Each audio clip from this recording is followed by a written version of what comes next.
നമസ്കാരം, പ്രവാസി മലയാളിയിലേക്ക് എല്ലാവർക്കും സ്വാഗതം. മലയാളി ദമ്പതികൾ തങ്ങളുടെ ഡൗൺ സിൻഡ്രോം ബാധിച്ച മകനെ പഠിപ്പിക്കാനായി ആരംഭിച്ച വിദ്യാഭ്യാസ സ്ഥാപനം ഇന്ന് ഖത്തറിലെ ഒന്നാമനാണ്. വാർത്തയിലേക്ക്.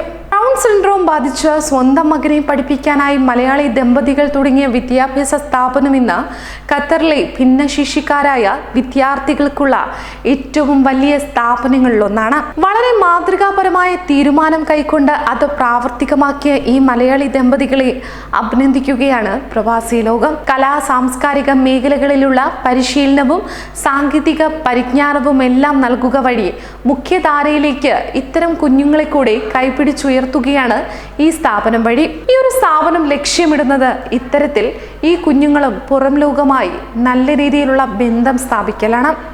ഡൗൺ സിൻഡ്രോം ബാധിച്ച മലയാളി വിദ്യാർത്ഥി സ്റ്റെവിൻ മാത്യു പോലീസ് യൂണിഫോമിൽ ചെന്നൈ പട്ടണം വിറപ്പിച്ച ദൃശ്യങ്ങൾ ആരും ഒരുപക്ഷെ മറന്നു കാണില്ല. ഭിന്നശേഷിക്കാരനായ സ്റ്റെവിന്റെ ഏറ്റവും വലിയ ആഗ്രഹമാണ് അന്ന് ചെന്നൈ പോലീസ് സാധിച്ചു കൊടുത്തത്. അതിനവന് ധൈര്യം നൽകിയതും ആഗ്രഹം വളർത്തിയതും ആരാണെന്ന ചോദ്യത്തിന് ഉത്തരം ലഭിക്കണമെങ്കിൽ കടൽ കടന്ന് ഇങ്ങ് ദൂരെ ഖത്തറിലെത്തണം.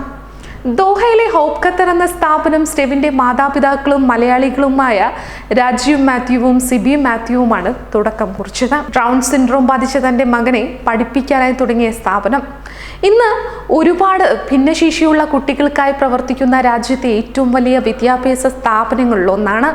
വിവിധ രാജ്യക്കാരായ 40 കുട്ടികൾ ഇന്ന് ഹോപ്പിൽ പഠിക്കുന്നുമുണ്ട്. ഇവരെ വായിക്കാനും എഴുതാനും പഠിപ്പിക്കുക മാത്രമല്ല ഇവിടെ ചെയ്യുന്നത്.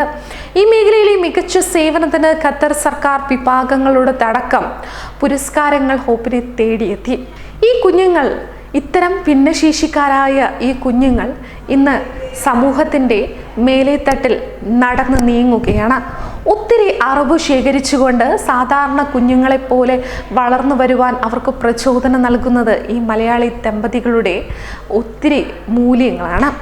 ഇവർ കൂട്ടിവെച്ച മൂല്യങ്ങൾ അവർക്കായി വിതറുകയാണ്. ഇത്തരമൊരു സന്തോഷകരമായ വാർത്ത പ്രവാസി മലയാളിക്ക് പങ്കുവയ്ക്കാൻ സാധിച്ചതിൽ സന്തോഷമുണ്ട്. പ്രവാസി ലോകത്ത് നിന്ന് മറ്റൊരു വാർത്തയുമായി വീണ്ടും കാണാം. നന്ദി, നമസ്കാരം.